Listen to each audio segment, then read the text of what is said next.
Hello everyone, welcome to next session.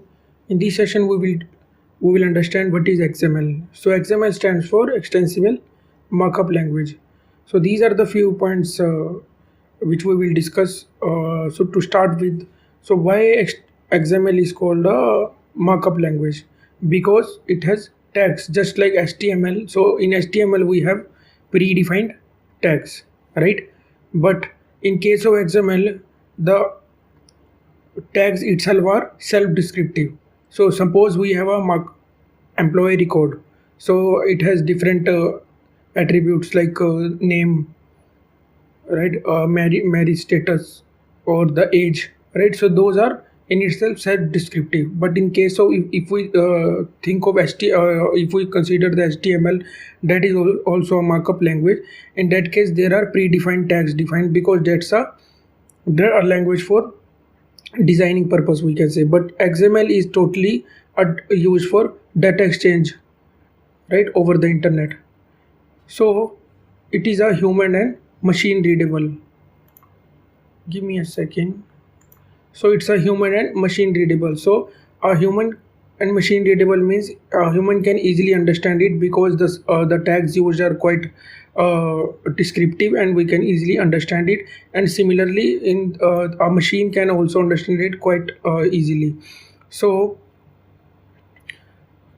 those tags are just a text data, right? So any piece of code or anything you can write to understand or interpret the XML. So and next thing is it is used for to read and transport the data.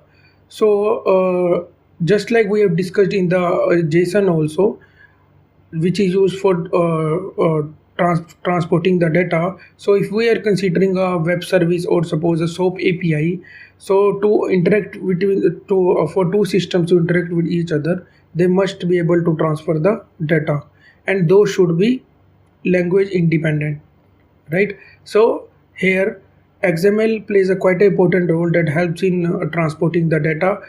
So suppose I am sending an employee record and employee ID, and I need to get back the data. So that can be easily done with XML, and using the different type of these self-descriptive tags. And the most important thing to note here is, suppose you have a particular employee record in an XML, so you can change the data anytime. It will not impact your data and or the XML file, right? It is still usable. You can change it as many times as required. This is the most important feature, I would say. And it is not only used in case of SOAP APIs or web services. Those are used in many ways. Those are used in many at the server end. Those are used for the configuration purpose. Those are also used at the database end also. So almost any machine can interpret the XML, right?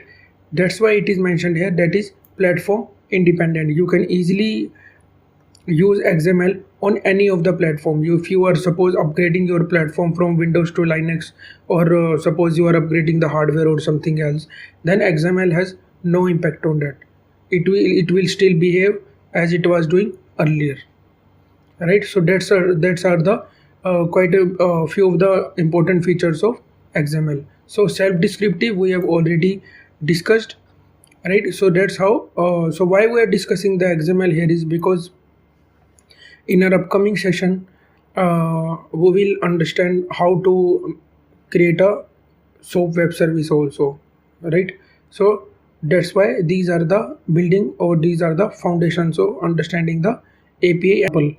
So here I will create an XML short XML for employee records, and we'll understand the same. So we'll start with the root element, employee.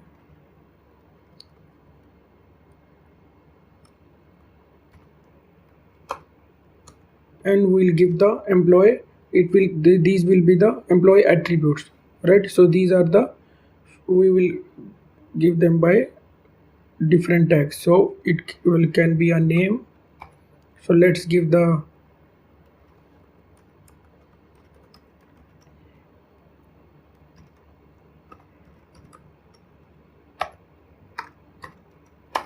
and next it will be age.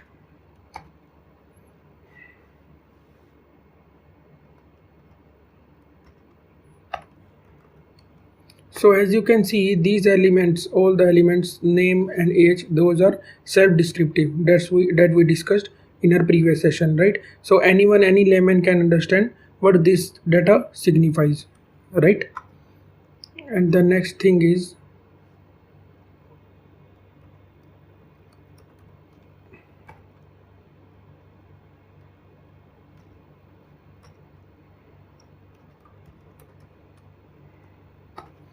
and for each tag we have the respective closing tag also, this one, right?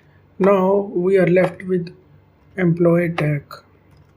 So I will simply close this. So this is the simplest XML we can understand, right? Now let's do one thing. Let's save this. So I will select Extensible Markup Language and I will give it a name employee record. Let's save it. Right now we have this XML. Now let's open it in the browser. So a browser can interpret or parse the XML. So we can, when we will open this in browser, you can easily understand it because it will be there in a structured manner. So as you can see here, browser can successfully parse this XML, right? So this is the XML and this is the root object. Now let's do one thing. Let's make a nested employee records here. So we will have multiple employee records. What we will do here is we will change the root tag to employees and we'll simply close this.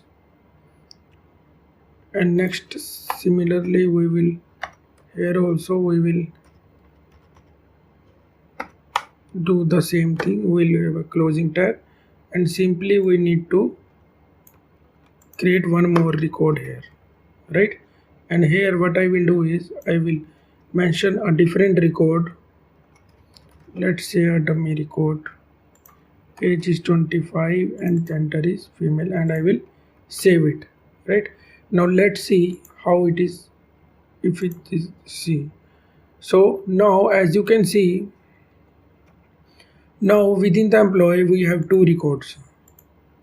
Within the employees parent node we have two records. So how beautifully it is represented in the XML. The data is represented in the XML. This is quite a straightforward example, but XML can be quite lengthy. That's why that's I would say a disadvantage of an XML or a SOAP API, because the data exchange format here is quite, I would say, it's not memory efficient, right? It takes quite a lot of memory.